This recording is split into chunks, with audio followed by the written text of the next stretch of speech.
네, 이제 목회 쓰신 사람에게 편지를 소문낸 디모데전서예요.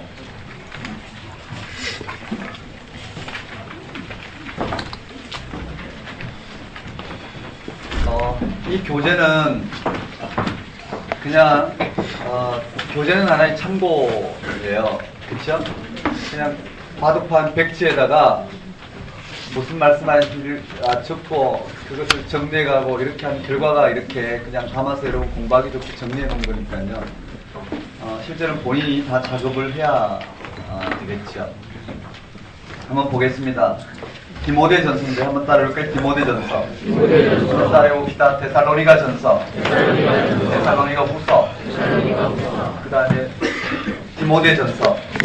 디모데 후서. 네, 디도서, 그 다음 빌레몬. 이제 이렇게 남았는데 여기 참 재밌어요. 디모데에게 편지를 써보내면서 바울이 마지막 말년에 써본 게 디모데 후서잖아요.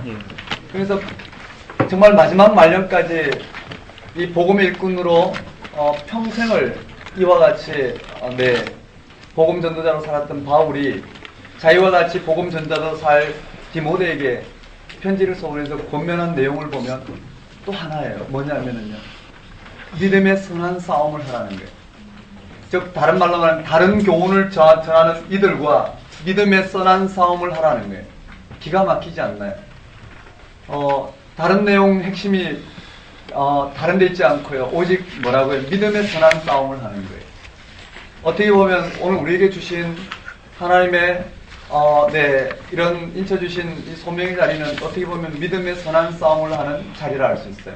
진리가 무엇인지 그 진리를 말로만이 아니라 능력과 성령과 큰 확신으로 오늘 우리 가운데 임하여 실제 내 삶이 어떻게 이런 다른 교훈에 치우치지 아니하고 부활에 대한 소망으로 살아가는 이것이 우리에게는 결정적이라 볼 수 있어요. 맞죠? 한번 봅시다. 여기에 한번 따라해볼까? 인사에 디모데전서예요. 인사인데 발신자, 수신자, 문안, 감사 이렇게 돼 있어요. 자, 발신자에 우리 구주 하나님과 우리의 소망이신 그리스도 예수의 명령을 따라 그리스도 예수의 사도된 바울은 한번 따라해볼까요? 바울은 발신자가 바울이고 누구에게 편지하나요? 디모데에게 편지하는데 문안은요? 사람에게는 하나 더 붙어요. 한번 따라해볼까요? 은혜와 긍휼과 평강. 은혜와 긍휼과 평강이 있을지어다. 그리고 감사 내용을 들어가는 거예요. 이 감사 내용에 바울이 하고자 하는 내용이 들어가요. 자, 3절에 당장 나오죠. 내가 마게도냐로 갈 때에 바울이 에베소에서 마게도냐로 갈 때에 이 디모데를 어디다 떨어뜨렸나요? 에베소에 머물러 한 것은 어떤 사람들을 명하여 다른 교훈을 가르치지 말며 한번 따라해볼까요? 어떤 사람들을 명하여 다른 교훈을 가르치지 말며 그래요. 감사하면요, 이 디모데를 바울이 마게도냐를 가면서 어디에요? 에베소. 맞죠? 에베소 교회에 보낸 것은 에베소 지역에 다른 교훈을 전하는 자들이 있어요. 한번 따라할까요? 다른 교훈. 제가 아까 참된 생명의 세계를 동그라미 세계를 안 그려도 되겠죠? 이해되시나요? 다 알 수 있어요. 가운데 동그라미가 오늘 우리가 열광주의와 율법주의에 치우치는 이런 가르침들이 다른 교훈이에요. 오늘 우리에게 예수 그리스도를 통해서 우리의 소망이 바로 어떻게 해요? 하나님께 있고 그 예수 그리스도의 부활 소망이 오늘 우리 가운데 너무나도 확실하게 주신 이 소망에 오늘 우리의 모든 삶이 걸려 있어요. 우리는 이 소망을 점점 어떻게 해요? 깊이 맛보는 이 성령의 역사에 우리를 내어드려야 되는데도 불구하고 다른 쪽으로 예수 그리스도의 십자가 사건과 부활 사건이 아닌 다른 쪽으로 뭔가 우리가 율법적으로 뭔가를 지켜내므로 또는 열광주의자들이 이런 영적인 현상을 통해서 지켜내므로 뭔가를 맛보고자 이런 것들은 다 다른 교훈이에요. 이제는 디모데에게 그걸 말하고 있어요. 한번 따라해볼까요? 어떤 사람들을 명하여. 명한다는 말이 이 다른 교훈을 전하는 자들에게 다른 그 교훈을 전하는 다른 교훈을 가르치지 말고 명하여 말해. 한번 따를까? 명하여. 이들이 디모데가 에베소에서 이 다른 교훈을 전하는 이들에게 명령했어. 그죠? 명령했어. 명령이라는 게 무슨 말인지 봐야 돼요. 이 다른 교훈을 전하는 이들에게 명령, 즉 바른 교훈을 전하여 이 다른 교훈을 가르치지 말게 말며 신하와 끝없는 족보에 머물지 몰두하지 말게 하려 함이라. 한번 따를까? 신하와 끝없는 족보. 다른 교훈은 뭘까요? 신하예요. 신하는 뭘까요? 영적인 그런 열광주의자들이 언급하는 거예요. 족보는요, 율법주의자들이 이야기하는 이런 족보에 몰두하지 말게 하려 함이라. 이런 것은 믿음 안에 있는 하나님의 경륜을 이룸보다 도리어 변론을 내는 거예요. 이런 것은 경륜을 이루는 게 아니래요. 이런 것은 경륜이 아니래. 경륜이 뭘까요? 예수를 통해서 일하는 구원이잖아요. 하나님의 경륜은 우리에게 그리스도를 통해서 나타난 구원이란 말이에요. 이런 것은 하나님의 경륜, 즉 하나님의 경륜을 드러내는 것이 아니라 오히려 변론을 낸다라는, 다툼만 일어난다라는, 이런 것으로는 이 땅에 구원을 맛보게 하지 못한다라는 거예요. 그래서요, 바울이 이 교훈의 목적은, 한번 따르고, 이 교훈. 바울이 여기에 이 교훈이라고 했단 말이에요. 이 교훈이 뭘까요? 이 명령한 거예요. 다른 교훈을 전하지 않도록 이 디모데를 통해서 바울이 권면의 말씀을 줬는데, 한번 따르고, 이 교훈.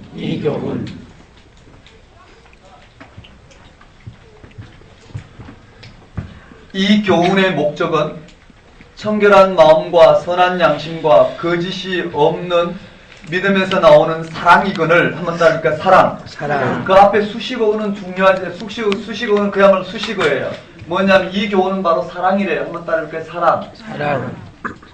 어디에서 나오는 사랑? 믿음에서 나오는 사랑. 이 사랑은 뭘까? 예수 그리스도 십자가 중과 부활 사건을 가리켜요. 사랑이거늘 사람들이 이에서 벗어나 헛된 말에 빠져 율법의 선생이 되려 하나 자기가 말하는 것이나 자기가 확정하는 것도 깨닫지 못하느니라. 그러나 율법은 사람이 그것을 적법하게만 쓰면 선한 것임을 우리가 아노라. 적법하게 쓰면 어떻게 해요? 선한 것, 즉 오늘 우리가 죄인이라는 것을 알게 하고 우리가 이것으로는 어떻게 해요? 구원받을 수 없는 것이라는 걸 안단 말이에요. 적법하게만 쓰면. 그런데 이런 율법을 통해서 구원을 이루려고 하니 결국은 어떻게 해요? 오늘 우리로서는 하나님이 심판하에만 모이게 된다는 거예요. 자, 9절에 알 것은 이것이니 율법은 옳은 사람을 위하여 세운 것이 아니니. 여기 율법이 언급되어 있어요. 결국은 뭘까요? 한번 따르니까 율법. 이 율법인데 이 율법은 결국은 다른 교훈의 정체죠. 맞나요? 이 다른 교훈의 핵심이란 말이에요. 다른 교훈 중에서 특히 율법이란 말이에요. 이 율법은 이들이 가리키는 율법은 지금 다른 교훈이란 말이에요. 복음이 아닌 다른 교훈, 사랑이 아닌 율법이에요. 사랑과 대비된다고 봐야 되겠죠. 복음이 아닌 율법이에요. 그래서 이 율법은 옳은 사람을 위하여 세운 것이 아니요 불법한 자와 복종하지 않은 자와 경건하지 않은 자와 죄인과 거룩하지 않은 자와 망령된 자와 아버지를 죽이는 자와 율법을 죽이는 자와 어머니를 죽이는 자와 살인하는 자며 음행하는 자와 남색하는 자와 인신매매를 하는 자와 거짓말하는 자와 거짓 맹세하는 자와 기타 바른 교훈을 거스르는 자를 위함이니. 맞나요? 이런 것은 율법의 기능은 불법을 드러내는 것이었어요. 그런데 이 교훈은 한번 따라볼까? 이 교훈은 내게 맡기신 바 복되신 하나님의 영광의 복음을 따릅니다. 한번 따라볼까? 이 교훈은 복음을 따릅니다. 이 교훈은요 복음이라고 그랬어요.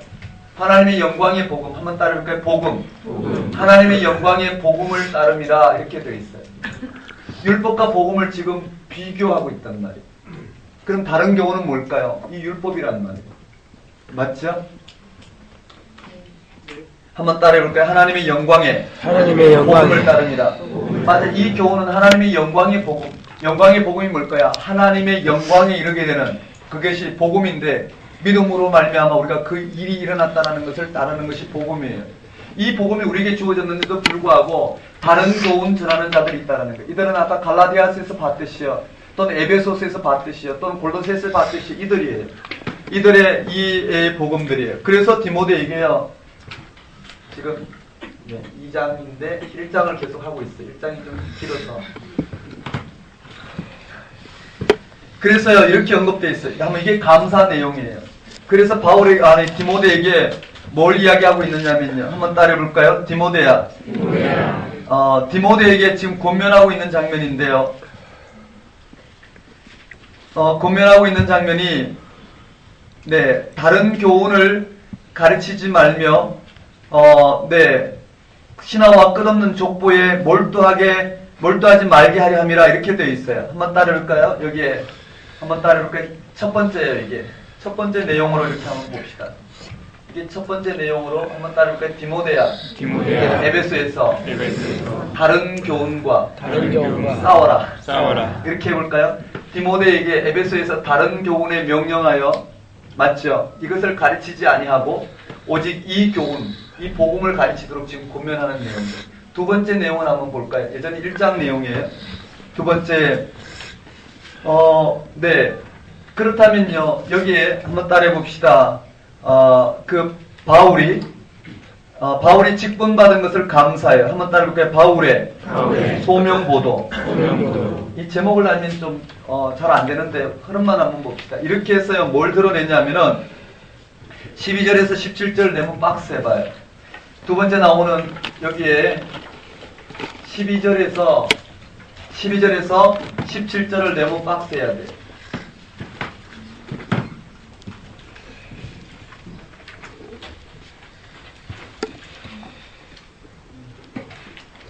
이게 뭐냐면은, 한번 따라볼까요? 복음의 내용.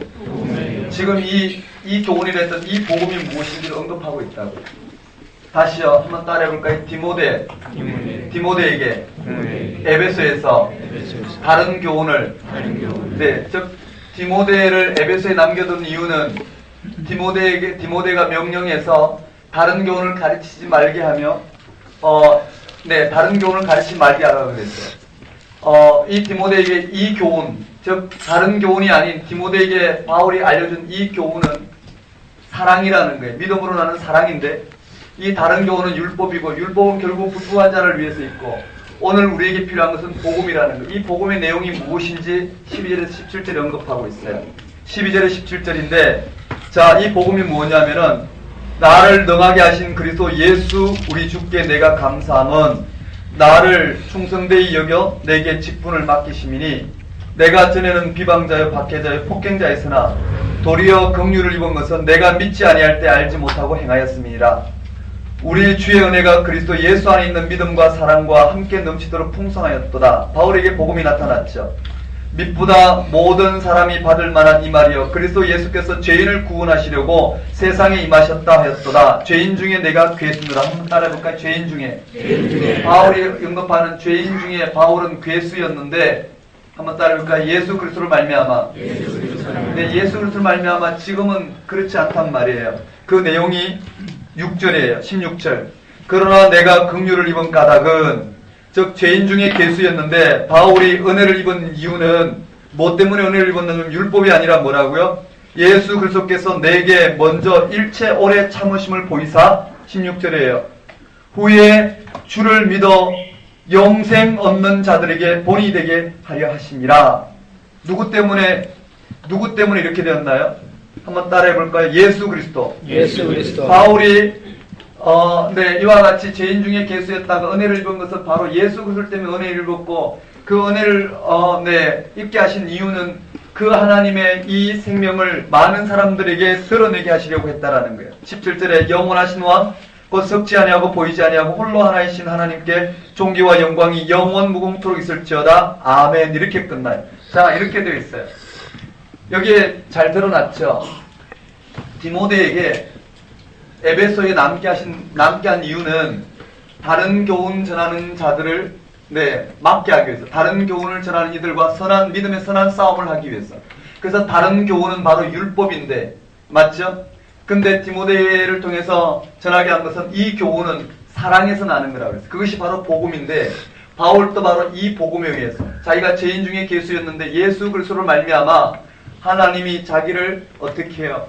불러주신 이유는 이 예수 그리스도를 말미암아 주어진 이 생명이 모든 사람에게 드러나는 본이 되기 위해서 불러주셨대요.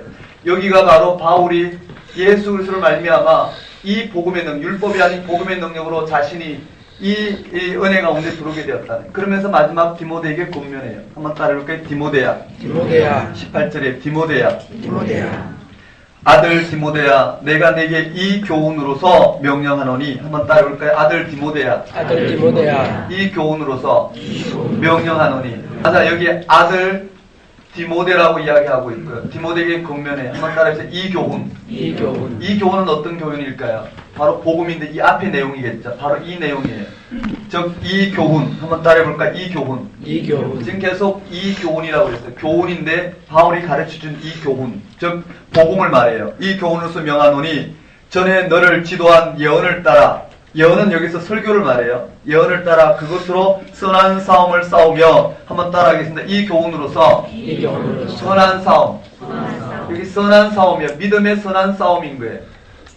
우린 모두가 이 땅에 믿음의 선한 싸움을 하는 거예요. 누구와요? 네. 누구와 선한 싸움을 하냐면은 이 땅에 이와 같은 삶의 생명이 있다는 사람과 오직 예수 그리스도를 통해서 생명이 나타났다고 오늘 우리에게 인쳐주신 성령의 역사로 말미암아 여기에 눈을 뜬 오늘 우리들과 믿음의 선한 싸움을 하는 거예요. 자, 선한 싸움을 싸우며 믿음과 착한 양심을 가져라. 한번 따라볼까요? 믿음과 착한 양심을 가져라. 착한 양심. 그런데 어떤 이들은 이 양심을 버렸대. 여기서 양심으로 표현된 게 뭘까요? 믿음의 세계를 말하겠죠. 버렸고 그 믿음에 관하여서 파선하였느니. 한번 따라볼까요? 믿음에 파선하였느니라. 자, 이렇게 되어 있어요. 아들 디모데에게, 이 정리가 잘 됐나요? 아들 디모데에게 이 교훈대로 바울이 들려준 이 복음의 내용대로 믿음의 선한 싸움을 하라는 거예요. 그런데 어떤 이들은 어떻게 해요? 이 믿음으로부터 파선한 사람이 있는데, 즉 그 말은요, 율법을 쫓았단 말이겠죠. 율법을 쫓은 자들이 있는데 그들이 누구냐면 그 인물이 실명이 거명됐어요. 한번 따를 그 후메네오, 알렉산더. 여기 후메네오와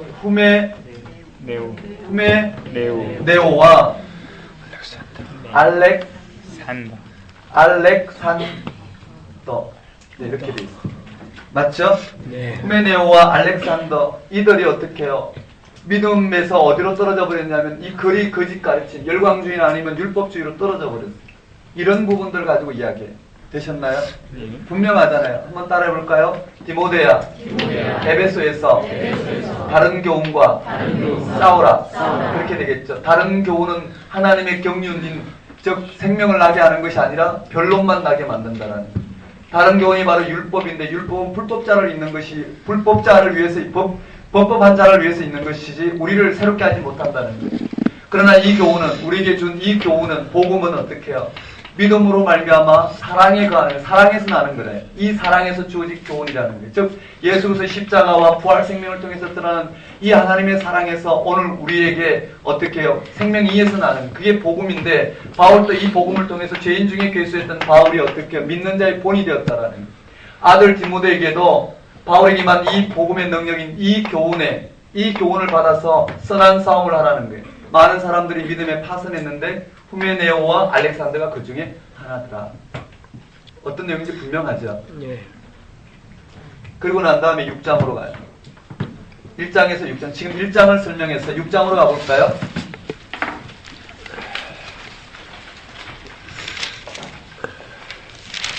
(6장) 3절 한번 읽어봅시다. 6장 3절 읽어보겠습니다.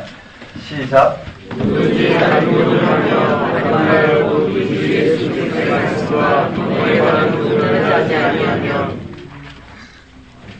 한번 따라해 보겠습니다. 디모데야.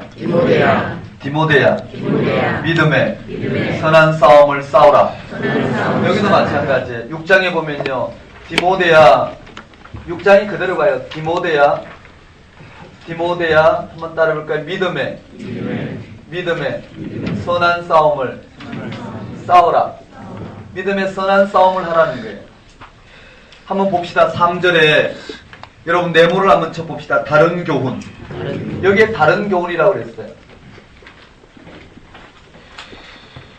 3절 밑줄 한번 쳐봐요. 다른 교훈이에요. 이 다른 교훈은 어디 있는 다른 교훈인가요? 여기에 나오는 다른 교훈이에요. 이 다른 교훈을 하며 바른 말 곧 우리 주 예수 그리스도의 말씀과 경건에 관한 교훈을 따르지 아니하면, 한번 따라해볼까요? 예수 그리스도의 말씀과 예수 그리스도의 말씀. 경건에 관한 교훈을 따르지 아니하면. 자, 이 말을 봐봐요. 다른 교훈을 하며 우리 주 예수 그리스도의 말씀과, 그 말이 십자가 죽음이죠. 십자가 죽음과 부활 사건과 그 다음에 여기 경건이라고 그랬어요. 한번 따라볼까요? 경건. 네, 이게 같은 말인데 예수 그리스도의 말씀과 이 경건은 같은 내용이에요. 경건에 관한 교훈 한번 따라볼까요? 경건에 관한. 네, 우리 주 예수 그리스도의 말씀과 경건에 관한 교훈이에요. 다른 교훈과 비교를 했단 말이에요. 이 다른 교훈과 예수 그리스도의 말씀과 경건에 관한 교훈을 비교해 놓고요. 이 교훈을 따르지 아니하면 그는 교만하여 아무것도 알지 못하고 변론과 언쟁을 좋아하는 자니 이로써 투기와 분쟁과 비방과 악한 생각이 나며 마음이 부패하여 진리를 잃으며 경건을 이익의 방도로 생각하는 자들의 다툼이 일어나니라. 이것이 중요하단 말이에요. 이거에서 오해하면 안 된다라는 거예요. 제가 여기 한번 다시 그려보면요. 그냥 동그라미만 그렇게. 오늘 우리는 이 땅에 이와 같은 삶의 방식, 이 생명의 방식으로 살아가는 이 땅의 삶의 경건이 뭐냐면요. 이것을 상대화시키는 거예요. 상대화시킨다는 건 무슨 말이냐면 오늘 우리에게 일어난 이 부활의 소망으로 이 땅을 살아간단 말이에요. 이해되시나요? 오늘 우리는 이것이 중요한 게 이것을 성취하고 우리를 무엇을 예수 믿음을 성취하고 또는 도덕과 윤리와 같이 어떤 율법주의로 들어가는 것도 아니고 섬김과 봉사의 삶 이것이 아무리 이타적이라 하더라도 이것이 결정적이지 않다라는 거예요. 이런 삶이 아닌 경건이란 무슨 말이냐면요.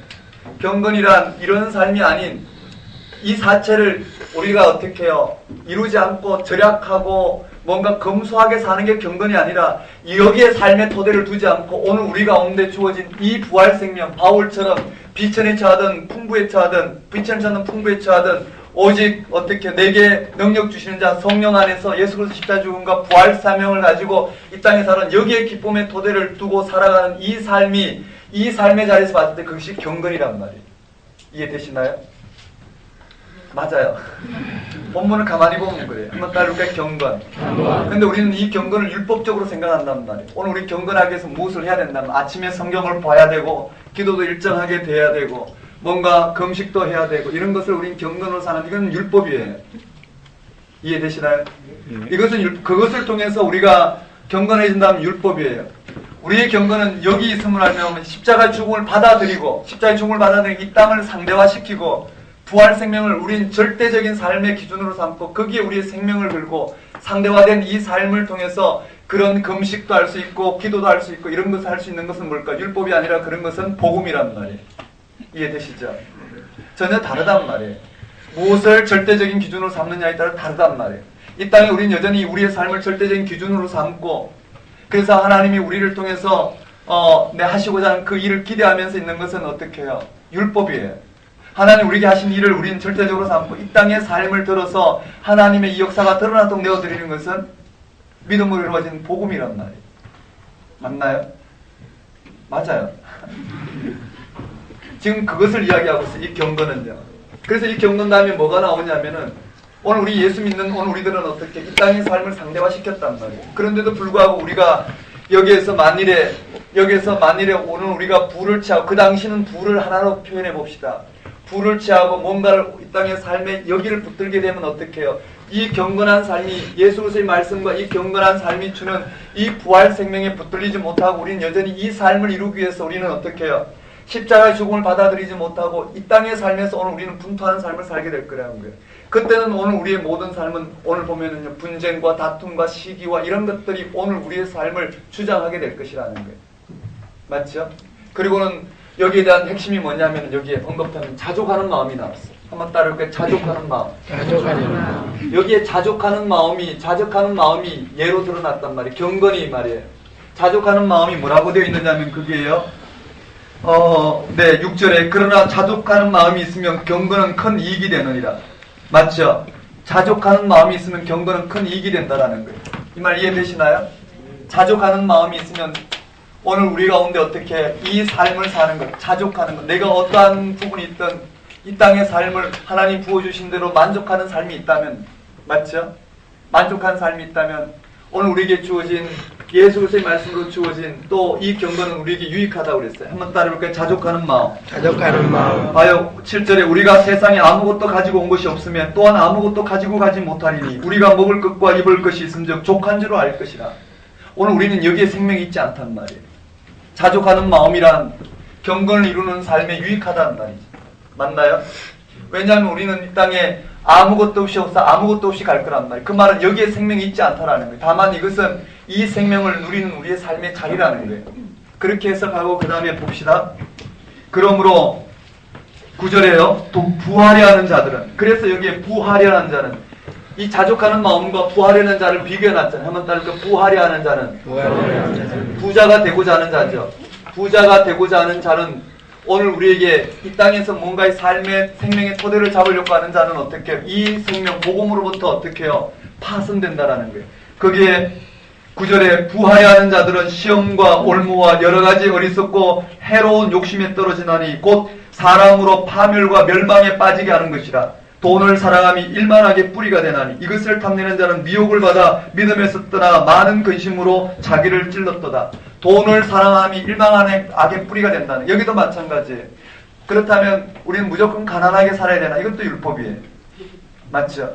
그런 게 아니란 말이에요. 우리의 토대는 어디 있다고요? 여기 있는 거예요. 오늘 우리는 이 삶을 우리는 누리고 이것을 절대적인 삶을 누리고 오늘 이 땅에 부하든 가난하든 그건 다 상대적이잖아요. 얼마나 부해야 부자일까요? 하늘의 절대적인 기준으로 보면, 이 땅에 절대적인 기준으로 보면 한 사람밖에 나오지 않을 거예요. 하지만 우리는 부와 가난의 기준은 우리는 모호하단 말이에요. 상대적이란 말이에요. 공동체에 따라 다르고요. 이런 것이 아니라 부하든 가난하든, 가난한 사람도 마찬가지 똑같은 개념으로 가난 때문에 어떻게 해요? 돈에 부하고자 하는 이 물질의 모든 삶의 토대를 두게 된다면 그 문제가 발생한다는 거예요. 즉 부하려 하는 자는, 즉 이 땅에서 생명의 토대를 두고 예수를 믿지만 뭔가 이 현실에만 눈을 뜨고 진짜 우리에게 늘어난 이 부활 소명에서 벗어나는 사람은 그 말이에요. 부하고자 하는 자는 우리가 이 삶을 이룰 수 없기 때문에 이 자체에서 어떻게 해요? 이미 믿음에서 파산하게 된다는 거예요. 맞죠? 이 두 가지를 가지고 비교해주고 있어요. 즉 다른 교훈은 뭘까요? 다른 교훈은 바로 이 부하고자 하는 것처럼 이 땅에서 오늘 우리의 삶을 이루고자 하는 이런 삶의 형태를 말할 거예요. 예수를 믿지만 그런 경우가 많잖아요. 예나 지금이나 돈을 사랑하며 일망할 북이 뿌리가 되는 이것을 탐내는 자들은 미혹을 받는다라는, 동그라미 해볼까요? 얼마나 많은 미혹이 있나요? 율법도 있죠. 열광주의도 있죠. 돈을 사랑하는 자는 일만하기 뿌리래요. 그 말을 이해되시나요? 돈 자체가 문제가 아니라는 거예요. 여기에 삶의 토대를 두는 자는 미혹을 받는다라는 거예요. 왜냐하면 우린 그게 흔들린단 말이에요. 이 땅의 삶의 토대를 두게 되면 오늘 우리 이 땅의 삶이 흔들릴지도 모른다라는 그 사건 때문에 우리는 미혹을 당한단 말이에요. 어떻게 주일 성수 안 하면 너 지옥 가.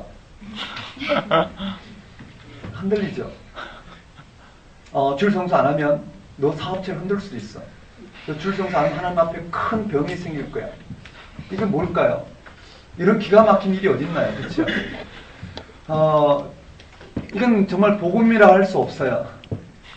제가 이렇게 말하면 주일 성수의 우리 중요한 본질을 담아내는 형식을 제가 평가절하할 수 있지만 그렇지 않고요. 그와는 관계없이요. 아마 우리가 그덕 이야기했기 때문에 11조도 그렇고요. 또 기도하는 내용도 그렇고요. 뭔가 우리에게 주어진 이러한 부분들을 우리 하지 않으면 어떻게 되나요? 마치 우리에게 큰 일이라도 일어날 것처럼 생각한다. 그것은 뭘까요? 이미 우리는 이 땅에 못 박힌 우리로서는 여기에서 우리의 내 삶의 근거를 이런 방식으로 우리는 얻지 않는단 말이에요. 미혹당할 리가 없잖아요. 영적인 체험에도 마찬가지예요. 안수기도 받는 거 3일 만에 다 오면 안수기도 해준다. 우리나라는 무당 문화라서 그런지요. 이런 주술적인 부분이 너무 많아요. 맞죠? 예수님도 못하는 일을 어떻게 할까 궁금해요, 정말. 예수님도 이 땅에 이런 문제를 당신의 부활 생명으로 말미암아 하나님이 하시도록 내어드렸단 말이에요. 근데 우리가 다 할 수 있다고 생각한다는 게 도대체 무슨 말일까? 혹시나 해서 제가 갖고 있는 일만의 생각은 신문에 나온 부분들 있잖아요. 다 오면 3일 만에 여러분의 부채도 해결할 거고 뭐도 하고 기도로 다 해결한다고 이야기를 하는데 그런 형식을 통해서라도 복음의 본질로 인도하는, 그래서 그게 눈을 뜸으로 말미암아 진짜 궁극적으로 일어나는 이런 일들을 아마 하고 계시겠다 이렇게 생각은 해요. 근데 실제로 바이블 스터디에 오시는 분들의 고민들이 있단 말이에요. 우연히 개척교회 앞에 갔는데 거기 안수기도를 받았는데 그 안수기도에 대한 내용을 이루려면 몇백만 원을 바쳐야 된다고 그랬어요. 그래서 가서 남편하고 상의했더니 도저히 그건 아니라고 생각하고 가서 못 내겠다 그러니까 이미 강대상을 다 주문했는데 그 일을 안 하면 큰일 나지 않느냐. 그거 어떻게 하겠어요? 맨정신에 그게 빠져나올 수 있을 것 같아요? 못 나온단 말이에요. 그 우리는 이런 미혹해 하는 것들이 오늘 우리의 삶을 붙들고 있단 말이에요. 맞죠? 당신 그거 안 하면 자식이 잘못될 거야. 그럼 어떻게 할 거예요? 조무라도 자식이 넘어져 다치면 이것 때문에 그랬나? 사람이 끊임없는 불안감에 매달려 그렇게 넘어질 거란 말이에요. 맞죠? 이런 것들이 우리 가운데 비일비재하단 말이에요. 이런 미혹은 오늘 우리 가운데 있는 이런 부분들을 여기에 우리의 삶의 토대를 두니 어디서 와서 어디로 가는지 모르는 이 땅의 삶에서 오늘 우리는 분명히 어디서 와서 어디로 가는지 분명히 알게 하는 이 사건이 드러나는데도 불구하고 우리를 미혹해 하는, 그것은 부하려 하는 자는, 이 땅에서 이 생명을 이런 방식으로 생명을 얻고자 하는 자는, 맞죠? 믿음에서 파손할 수밖에 없어요. 왜냐하면 미혹을 받아 믿음에서 떠나 많은 근심으로서 자기를 찔렀도다. 그러므로 뭐라고요? 디모데에게는요, 오직 너 하나님의 사람아. 한번 따라해볼까요? 오직 너 하나님의 사람아. 이것들을 피하고. 이것들을 피하라고 그랬어요, 분명히. 너 하나님의 사람아, 디모데에게요. 한번 따라해볼까요? 이것들을 피하고. 네, 이런 것들을 피하고, 미혹해 하게 하는 이런 것들을 피하고 뭘 하라고 하냐면은 의와 경건과 믿음과 사랑과 인내와 온유를 따르며, 그 결론은 이 12절에 나와 있어. 한번 따라볼까요? 믿음의 선한 싸움을 싸우라. 맞아요. 피하고 이 믿음의 선한 싸움이에요. 선한 싸움을 싸우라. 이것이 주는 핵심이에요. 그리고는 이를 위하여 네가 부르심을 받았고 많은 정인 앞에서 선한 증언을 하였도다. 만물을 살게 하신 하나님 앞과 본디오 빌라도를 향하여, 그게 만물을 살게 하신 하나님 앞과 본디오 빌라도가 여기 나오죠. 본디오 빌라도를 향하여 선한 증언을 하신, 그래서 예수 앞에서 내가 너를 명하노니. 네, 14절. 우리 주 예수 그리스도에게서 나타나실 때까지 흠도 없고 책망받을 것 없이 이 명령을 지키라. 한번 따라할까요? 이 명령을 지키라. 이 명령을 지키라. 네, 믿음의 선한 싸움을 하라는 것은 이 명령을 지키라는 거예요. 한번 따라해볼까요? 이 명령은 앞에서 나오는 여기에요. 복음이에요. 복음. 이 교훈이고 이 명령을 지키라. 그리고는요, 기약이 이르면 하나님이 그의 나타나심을 보이시리. 하나님 복되시고 유일하신 주권자이시며 만왕의 왕이신 만주의 주이시며 그에게 존귀와 영원한 권능을 돌릴지어다. 끝에 그렇게 돼 있어요. 되셨나요? 그리고 마지막에요, 디모데를 통해서 언급해요. 부한 자들을 명하여. 한번 따라해볼까요? 이 세대에서 부한 자들을 명하여 마음을 높이지 말고 재물에 소망을 두지 말고 하나님께 두며, 하나님께 두라고 했어. 그러니까 오늘 디모데도 이렇게 믿음의 선한 싸움을 해야 돼. 이 명령을 쫓아야 되고, 한번 따를까요? 부한 자들에게 명령하여 이 재물에 소망을 두지 말고, 여기에 소망을 두지 말고 어디에요? 한번 따를까요? 하나님께 소망을 두라고 그랬어. 이것이 디모데를 통해서 들려주고자 하는 바울의 권면이란 말이에요. 그리고는 여기에요, 디모데를 통해 들려주는 바울의 권면이고, 자, 1장과 6장은 정리됐어요. 나머지는요, 그 안에 목회서신으로서 목회를 어떻게 될지 삽입해놨어요. 그 내용이 뭐냐면은요, 한번 따라해볼까요? 기도. 여기에 기도에 대한 가르침이에요. 뭐가요? 2장이 기도에 대한 가르침이고, 이 기도도 마찬가지예요. 네, 넘어가겠습니다. 한번 따라하겠습니다. 감독, 집사. 여기는 직분에 대한 가르침이에요. 감독을 세울 때 어떻게 세우고, 집사를 세울 때 누구를 세워라. 이 가르침에도 이 원리가 들어갔어요. 그 다음에요, 3장 그렇게 되어 있고, 네 번째는요, 거기에 한번 따라볼까요? 거짓 선지자. 이 거짓 선지자들이, 이 다른 교훈을 전하는 거짓 선지자들이 이 땅 가운데 출현하면 그들을 어떻게 대해야 될지, 그들의 가르침에 어떻게 맞서야 될지를 언급해 준 장면이에요. 5장에는요, 성도들을 어떻게 대해야 될지, 성도들을 어떻게 대해야 할지 이렇게 목회 서신이 나와요. 한번 따라해볼까요? 기도, 직분, 그다음 거짓 선지자, 거짓 선지자, 성도. 거짓 선지자만 한번 볼까요? 이 거짓 선지자를 한번 봅시다. 한번 따라하겠습니다. 거짓 선지자. 거짓 선지자. 여기에 거짓 선지자가 등장하는데요. 이 거짓 선지자가 등장하는데 이들이 뭘 가르치고 있느냐 한번 봅시다. 그게 1절에 이렇게 가르쳐요. 그러나 성령이 밝히 말씀하시기를 후일에 어떤 사람들이 믿음에서 떠나 미혹하는 영과 귀신의 가르침을 따르리라 하셨으니 한번 따라해볼까요? 믿음에서 떠나. 믿음에서 떠나. 후일에 누가 등장하냐면요. 믿음에서 떠나. 이 믿음은 뭘까요? 예수 그리스도의 십자가의 죽음과 부활 사건 이 복음에서 떠나 뭘 가르치냐면요. 한번 따라해볼까요? 미혹하는 영과. 미혹하는 영. 네, 이 유혹하는 영과 유혹하게 하는 영과 귀신의 가르침을 따른다라는 거. 한번 따라해볼까요? 귀신의 가르침. 귀신의 가르침.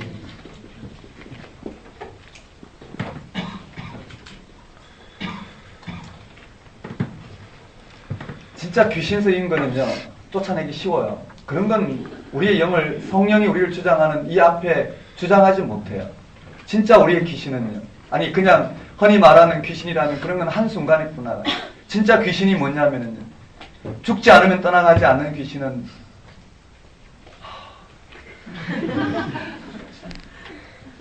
아까 말씀드린 것처럼요, 무엇을 성취시키는 것을 통해서, 또, 도덕과 윤리적인 삶을 통해서 뭐를 이루려고 하고 성민과 봉사의 삶을 통해서 이루려고 하는 이 땅의 삶의 방식이 내 큰 사단의 영향에서 움직이는 귀신 방식이잖아요. 맞나요? 초대교회는 그렇게 언급되는 것들을 이 땅의 삶의 토대를 두는 것을 마치 귀신 들린 현상으로 생각했어요. 오늘 우리에게는 그렇지 않아요. 그렇죠? 오늘 우리에게 그렇지 않아요. 실제로 예수님 말씀하신 귀신은 실제 귀신도 있지만 그런 현상을 통해서 우리에게 드러내고자 하는 것은 이 땅에 이와 같이 인간이 이런 사악한 이런 죽음의 권세에 붙들려서 이것이 옳다고 생각하고 여기에 우리의 목숨을 걸고 살아가는 이 모든 우리를 그렇게 권세에 얽매이게 하는 것이 바로 귀신의 역할이라고 볼 수 있는 거예요. 고대 세계관에 비춰보면은 맞죠? 감기도 그때는 귀신 들렸다고 그랬어요. 모든 게 다 귀신 들려. 왜냐하면 그런 것들이 그런 방식이 아니면 설명이 안 되기 때문에. 그렇지만 오늘 우리에게는요, 크게 보면 귀신과 같은 사단의 영에 의해서 이와 같이 오늘 우리는 죽음의 권세 아래 놓여 있단 말이에요. 맞나요? 이런 실제 귀신 들린 거는 너무나 쉬워요. 인간이 정신이 좀 이상해서 좀 움직이는 건 괜찮아요. 근데 정말 문제는요, 정신 똑바로 바뀌었다고 생각하는데 이 땅이 이와 같은 이 돈의 권력과 이런 승리가 봉사, 이런 윤리, 이런 부분으로 오늘 우리를 좌지우지하는 이것이 오늘 진짜 귀신 들렸단 말이에요. 이 말 이해되시죠? 여기는 죽지 않으면 우리는 여기서 벗어날 수 없어요. 그래 어떻게 해요? 살아있으니 우리는 죽을 수 없으니 예수님이 죽으셨단 말이에요. 그러니까 우리는 그걸 받아들이면, 그리고 우리를 그걸 상대화시키고 우리에게 일어난 정말 성령의 역사에 붙들리는 것, 이것이 오늘 우리의 능력이란 말이에요. 맞죠? 그런 현상이 아닌 이 땅에 이런 현상을 가지고 가리키는 것을 뭐라고 해요? 미혹해 하는 영이라고 해요. 맞나요? 그 다음에 여기는 귀신의 가르침이라고 이야기합니다. 이런 귀신의 가르침을 따르리라 하여 하셨으니 이런 현상들이 드러날 것이라고 성령은 이미 이야기하셨다라는 거예요. 그래서 이전에 자기 양심이 화인을 맞아서 외식으로 거짓말하는 자들이라. 자기 양심이 화인이 맞아서 이건 다 거짓말이라는 거예요. 이런 것은 다 거짓말이에요. 이 땅에 부자가 되는 것이 성령의 역사라고 하면 다 거짓말이에요. 맞죠? 예수님의 가르침에 비하면 거짓말이란 말이에요. 그게 생명이 있지 않단 말이에요. 그걸 상대화해야지 오늘 우리가 우리의 생명의 능력을 맛볼 수 있는데 우리는 그런 식으로 하나님을 우리는 인식하려고 한단 말이에요. 거기에 이런 이들의 가르침이 뭐였느냐면요, 이런 이들의 가르침이 오늘 우리에게 개입한단 말이에요. 그렇죠? 뭐라고 이야기하면 당신 결혼하면 죽어.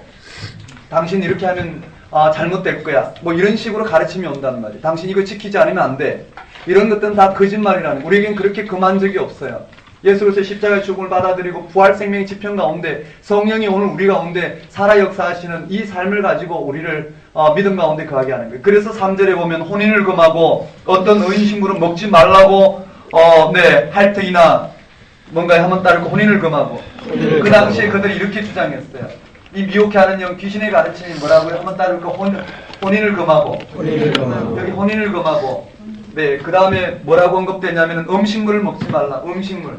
혼인과 음식 문제 우리는 이렇게만 등장하지만 실제로 여기는 많은 배경이 있겠죠. 한번 따르고 혼인을 금하고 음식물을 먹지 말고 그러나 하나님은 뭐라고 했느냐면 음식물은 하나님이 지으신 바니 믿는 자들과 진리를 아는 자들이 감사함으로 받으면 된다고 그랬어요. 이런데 믿음이 있지 않다라는 거예요.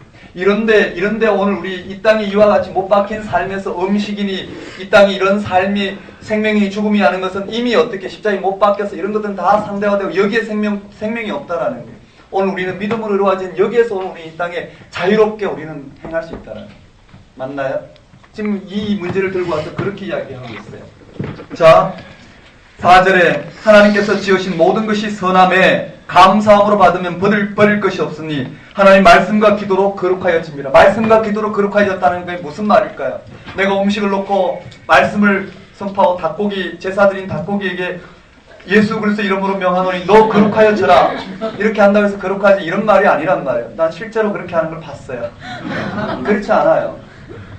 말씀과 기도로 거룩하여진다는 건 오늘 우리에게 말씀과 기도로 이 영역을 말하는 거예요. 예수 그리스도를 말미암아 거룩과 속됨은 어디에서 드러났냐면 십자가 죽음과 부활 사건이 드러났어요. 우리가 부활 생명에 거하면 그것은 거룩한 것이고 그렇지 않은 것은 다 속되단 말이에요. 속된 것의 결과는 죽음이란 말이에요.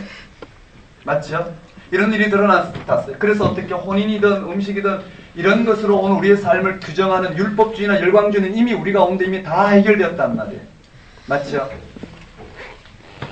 제 말은 신경 쓰지 말고 여기 보시면 자, 그래서요 말씀과 기도로 거룩하여졌대요. 한번 따라올게요. 말씀과 기도로 거룩하여졌대요. 그러니까 어떻게 거짓 선지자들이 이것을 주장하는 거예요. 그리고 두 번째는요. 첫 번째 혼인을 금하고 음식을 폐하라 하나 하나님의 말씀과 기도로 거룩하여 우리는 전혀 새로운 차원에서 살아간다라는 거예요. 그 다음에 두 번째는요. 한번 따라볼까요? 금욕이 아니라 거기에 두 번째는요.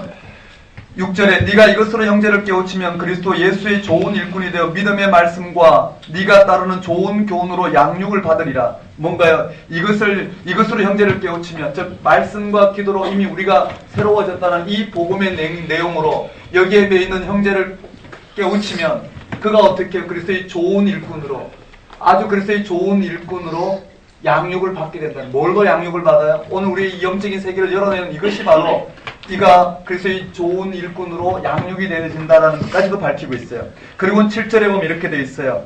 망령되고 허탄한 신화를 버리고 경건에 이르도록 네 자신을 연단하라. 한번 따를까요? 망령되고 허탄한 신화를 버리고 망령되고 허탄한 신화를 버리라 했어요. 망령되고 허탄한 신화. 이게 무슨 말인지 밝혀야 되겠지만은요. 이 땅에 이와 같은 삶이 벌어지고 열광주의, 율법주의 현상들이 이것을 버리고 지금 어디에 거하라고 하냐면은 경건에 이르도록 힘쓰라. 한번 따를까요? 경건. 이 경건이 여러분 여기에 경건으로 화살표 하셔야 돼요. 밑에 여기 경건. 뭐냐면은 경건이 뭘까요? 우리는 이 삶을 경건하다는 건 이걸 상대화시킨다는 거다. 여기에 있지 않다라는 거예요. 우리의 삶의 토대는 여기 있다라는 거예요. 부하려는 이 부와 오늘 우리는 미혹해하는 그 근거들은 이미 다 어떻게 십자가에 못 박혔고 오직 예수 그리스도의 영만이 우리를 주장하는 이 삶에서 이 삶을 살아가는 것을 우리는 경건이라 그런단 말이에요. 이 경건에 이르도록 네 자신을 연단하라. 육체의 연단은 약간의 유익이 있으나 경건은 범사에 유익하니 금생과 내생에 약속이 있느니라. 맞죠? 이 경건은 뭘까요? 금생과 이 경건은 거기에 이 경건은 금생과 내생에 금생 여기서와 오늘 죽어서와 다 어떻게 해요? 이 경건이 오늘 우리를 새롭게 할 거란 말이에요. 경건이 뭘까요? 그러면 여기서와 여기서 오늘 우리에게 약속 있게 하는 경건은 뭘까요? 부활 생명에 붙들려서 이 삶을 상대화시키고 살아가는 그 삶을 말하는 거예요. 그런데 앞에서 뭐라고요? 앞에서 말하는 육체의 연단이에요. 이 땅에 우리는 이런 삶에 붙들리지 않고 어떻게 이 땅에서 여기에 삶의 토대를 두면서 정말 딱지를 많이 따고 싶은데 절제하면서 조금만 따고 친구에게 양보하지만 내 마음속에 여전히 딱지를 많이 따야 되는데 라는 생각을 갖고 있는 그런 육체는 약간의 유익은 있지만 진짜 우리에게 유익은 어떻게 이런 삶이 아닌 아예 어떻게 해요? 딱지치기 자체가 오늘 우리의 삶의 목표 전혀 다른 오늘 우리에게 이와 같은 예수를 통해 일어난 이 삶이 우리에게 주어졌을 때 우리는 이 경건은 금생과 내생에 하나님의 영원한 생명의 약속에 이르게 하는 부분이라는 거예요. 그렇게 해서 10절에 이를 위하여 우리가 수고하고 힘쓰는 것은 우리 소망을 살아계신 하나님께 두미니, 구체적으로 다 나오죠. 우리 소망을 살아계신 하나님께 두미니 곧 모든 사람 특히 믿는 자들의 구주시니라. 그리고 이렇게 되어 있어요. 두 번째, 세 번째는 한번 따를 건 내 연수함을. 즉, 이 말이 바울에 비해서는 연수하겠죠. 누구든지 12절에 네 연소함을, 맞죠? 네 연소함을 업신여기지 못하게 하고 말과 행실과 사랑과 믿음과 정절이 있어서 믿는 자에게 본이 되어 내가 이를 때까지 읽는 것과 권하는 것과 가르치는 것에 전념하라. 그리고는 안수를 통해서 예언을 통해 받은 것을 가볍게 여기지 말. 예언 같은 건 설교를 말한다 그랬어요. 이렇게 돼 있어요. 뭐 이런 가르침을 통해서 줬어요. 한번 따라해 봅시다. 디모데, 에베소서, 네, 디모데, 에베소, 다른 교훈. 내 신화와 끝없는 족보를 강조하는 이들은 이 다른 교훈이 우리를 생명에 이르게 못해요. 경륜을 내는 게 아니라 변론을 낸다라는 거예요. 다른 교훈을 전하지 말게 하고 너는 이 교훈은 바로 사랑에 나는 이 교훈, 그렇죠? 이 교훈을 전하라는 거예요. 대신에 다른 교훈은 율법이고 율법은 우리에게 생명을 주지 못한다라는 거예요. 이 복음은 바울이 이와 같이 새롭게 된 것처럼 이 복음은 바로 죄인 중에 계수했던 바울이 모든 믿는 자의 본이 되도록 불러주신 능력 있는 말씀이라는 거예요. 그리고는 아들 디모데에게 이 교훈으로 선한 싸움을 해라. 어떤 사람은 이 교훈에서 떠나서 파선했다라는 거예요. 후메네와 알렉산더가 있더라는 거예요. 그리고 디모데야 믿음의 선한 싸움을 해라. 다른 교훈을 전하지 말며 다른 교훈을 따르지 말며 오직 예수 그리스도의 말씀과 경건에 이르는 이 교훈, 즉 오늘 우리에게 준 이 믿음의 실체를, 이 복음이죠. 복음을 이렇게 이야기했어요. 이 복음에 거하라. 즉 자족하는 마음, 또 부한 자들을 경고하는 걸 통해서 그 마음을 어디에 둬야 될지 언급하고 있어요. 그리고 이것들을 피하라. 맞죠? 이 부자가 되려는 건 일만하게 뿐이기 때문에 이것을 피하라. 대신에 믿음의 선한 싸움을 해라. 이 명령을 가르쳐 지켜라. 부한 자들에게, 그렇죠? 부한 자들에게 재물에 소망을 두지 말고 하나님께 소망을 두게 해라. 이런 가르침이 디모데에게 주어졌다는 거예요. 그리고는 목회서 신을 2장의 기도, 직분, 그 다음에 거짓 선지자들을 어떻게 대할 것인가, 그 다음에 성도를 어떻게 대할 것인가, 이런 것들 언급되어 있습니다. 이런 것만 보더라도요, 오늘 우리 가운데 복음의 능력을 드러내고 실제로 사는 것이 오늘 우리의 사역이라는 것이 분명히 드러나요. 맞죠? 무슨 일을 하는 게 아니에요. 그런 일들은 할 수도 있고 안 할 수도 있어요. 정말 중요한 것은 어떻게 해요? 성경에 디모데야, 네가 몇 명 이상 된 교인을 이루고 몇 명 이상 되는 이런 일을 하고 이런 말을 한 적 없어요. 이 복음의 내용을 이루도록 여기에 끊임없이 드러내고 있단 말이에요. 그 복음의 능력이 우리 삶 속에 드러나고 실제 생명이 어디 있는지 그 능력을 가지고 살아가는 이것이 오늘 우리에게 결정적이란 말이에요. 거기에 나를 들어서서 하나님 일을 하시면 하는 거고 하나님 일은 늘 드러나는 거잖아요. 그런 식으로 들어가면 그런 식으로 할 것이 이런 식으로 이런 식으로 접하면 되는 거예요. 왜냐하면 우리의 소망이 거기 있지 않잖아요. 하나님께 있는데 이 땅에 무엇을 이루든 이루지 않는 이게 뭐가 중요하겠어요. 맞죠? 네. 마지막으로 조금만. 아이고. 이게 디모데 전서고요. 간단하게 설명하고 마칠게요. 디모데 후서가 1, 2, 3으로 들어갔는데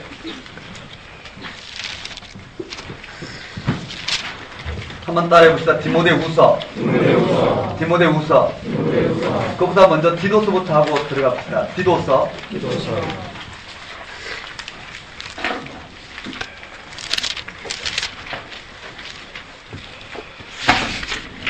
디도서예요. 여기가 디도서인데 여기에 인사가 있어요. 인사에 발신자, 수신자, 문안, 감사 내용이 나오고요. 그게 감사 내용이 한번 봅시다. 디도서인데 디도에게 전하는 거예요. 디도를 데리고 할례 받으러 올라갔다는 내용이 나왔듯이요. 우리 갈라디아서에 여기에 디도서가 나오는데요. 디도가 해야 될 일이에요. 디도를 이번에는 어디 남겨놨냐면 네, 그레데에서 남겨놨어요. 그레데에 남겨놨어요. 감사 내용에 무슨 내용이 나오냐면 한번 따라볼까요? 그레데.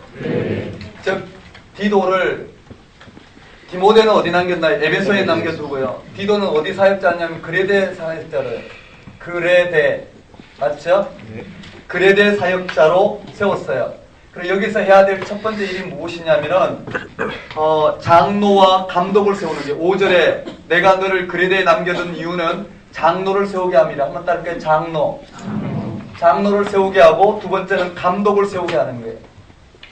감독을 세워서 이들로 하여금 하게 하는 일이 뭐냐면은 9절에 한번 따라해 볼까요? 바른 교훈. 이들이 이 바른 교훈을 가르치게 하기 위해서 세우는 거예요. 교회에 이 바른 교훈을 가르치기 위해서요.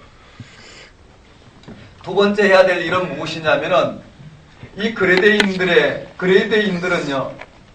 이 그레데인들은 거짓 교훈들이 많았어요. 그레데 사람은 그레데이 이렇게 해요.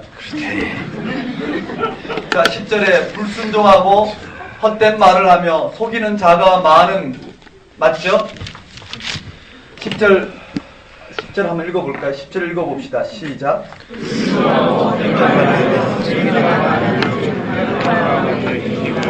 맞아요. 이 땅에요. 바른 교훈을 전했는데요. 여기는요. 특히 여기에 그레데 사람들이요. 이 그레데 사람들이 특별히 뭐가 맞느냐면은 미혹해하는 다른 교훈, 즉 이들에게는요. 뭐가 맞느냐면은 헛된 말을 하고 불순종하고 헛된 말을 하면 속이는 자가 많은 중 할례파 가운데 특히 그러하니 할례파가 있어요. 한번 따지면 할례파. 이 할례파가 뭘까요? 육신의 일들을 주장하게 하는 이들이에요. 그래서요, 그들의 입을 막으래요. 이런 자들이 더러운 이득을 취하려고 마땅하지 않은 것을 가르쳐 가정들을 온통 무너뜨리느니라. 이들은요, 육신의 일들을 주장하게 해서 더러운 이익, 그들의 이득을 보게 하고 그런 것을 통해서 가정을 파괴시킨단 말이에요. 이런 건 끝이 없잖아요. 그렇죠? 이렇게 목회적 상담을 하다 보면 끝이 없어요. 막 제가 목사가 된 게 너무 부끄럽고요. 정말 다리에 힘이 조금 빠지는, 도대체 그 사람들은 도대체 무슨 마음으로 이렇게 했을까? 이해할 수 없는 일들이 너무 많아요. 근데 그런데 귀를 기울인단 말이에요. 심지어는 산에 금덩이를 묻어놨는데 성령께서 지시하셔서 그래서 팔았어요. 그 회사하고 팔아갖고 최대한 몇십억을 받았어요. 그리고는 가서 금덩이를 캐면 어디 있겠다고 알려줬어요. 지도를. 그리고 이 사람 갖고 날라버렸단 말이에요. 이런 일들도 일어나요. 정상적인 사람이에요. 그리고 상당하게 사회적인 지위도 있어요. 그런 걸 통해서 이혼당하고 그게 무슨 현상이냔 말이에요. 이런 일들이 수도 없이 그걸 보면 초대교회부터 지금까지 우리를 미혹하게 한 일들이 얼마나 많이 일어났는지, 그런 현상들이 왜 일어나는지는 우리에게 그런 해답이 분명하진 않아요. 분명한 것은 거기에 생명이 없다는 것만큼 분명하다. 그러니 바른 교훈을 가르치는. 지난번에 예를 들었듯이 화폐가 있잖아요. 이 화폐가 진짜인지 가짜인지 구별하는 방법은 가짜를 보는 게 아니에요. 진짜만 계속 보면 가짜가 구분된대요. 맞는 것 같아요. 복음의 능력이 거한 사람은 나머지 거짓된 건 다 분별이 돼요. 근데 거짓된 것을 붙들려고 하다 보면요, 헷갈린단 말이에요. 진짜도 가짜처럼 헷갈린단 말이에요. 자, 그런 부분들이 언급되지 않을까 생각해요. 그래서요, 12절에 그레데 중에 어떤 선지자가 말하되, 그레데 중에 어떤 선지자요? 그레데인들은 항상 거짓말쟁이며 악한 짐승이며 배만 위하는 게으름뱅이라니 그 증언이 참되도다. 이렇게까지 이야기했어요. 그러므로 네가 그들을 엄히 꾸짖으라. 한번 따라 엄히 꾸짖으라. 이 할례파들을 엄히 꾸짖어야 되는, 그레데 사람들이 이 할례파의 주장이 넘어간 이들을 엄히 꾸짖어. 이는 그들로 하여금 믿음을 온전하게 하고, 꾸짖는 이유는 믿음을 온전하게 하고 유대인의 허탄한 이야기와 진리를 배반한 사람의 명령을 따르지 않게 하려 함이라. 깨끗한 자들에게는 모든 것이 깨끗하나 더럽고 믿지 아니하는 자들은 아무것도 깨끗한 것이 없고 오직 그들의 마음과 양심이 더러운 자니라. 그들이 하나님을 시인하나 행위로는 부인하니 가증한 자요, 복종하지 않은 자요, 선한 일을 버리는 사람.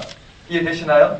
그들은 뭘까요? 하나님의 선한 일을 인정하지만 실제로 그 예수로서 십자가의 죽음을 받아들이고 부활 생명에 거하는 일은 도무지 하지 않는다는 말이에요. 뭘로요? 육신의 이 율법의 의를 통해서 자신의 권위를 드러내고 뭔가 이득을 취하는 것을 통해서 믿음에서 파선하는 자들이라는 거예요. 그리고는 여기에요. 이렇게 언급하고 디모데에게 준 세 번째는 한번 따를까요? 성도들에게.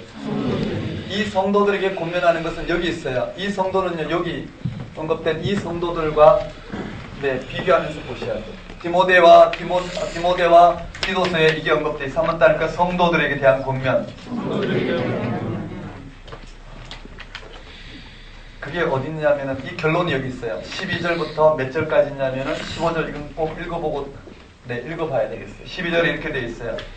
우리를 양육하시되 누가요? 11절에 모든 사람에게 구원을 주시는 하나님의 은혜가 나타나 우리를 양육하시되 경건하지 않은 것과 이 세상 정욕을 다 버리고 신중함과 의로움과 경건함으로써 이 세상에 살고 복스러운 소망과 우리의 크신 하나님 구주 예수 그리스도의 영광이 나타나기를 기다리게 하셨으니 그가 우리를 대신하여 자신을 주심으로 모든 불법에서 우리를 속량하시고 우리를 깨끗하게 하사 선한 일을 열심히 하는 자기 백성이 되게 하려 하십니다. 너는 이것을 말하고 권면하여 모든 권위로 책망하여 누구에게든지 업신여김을 받지 말라.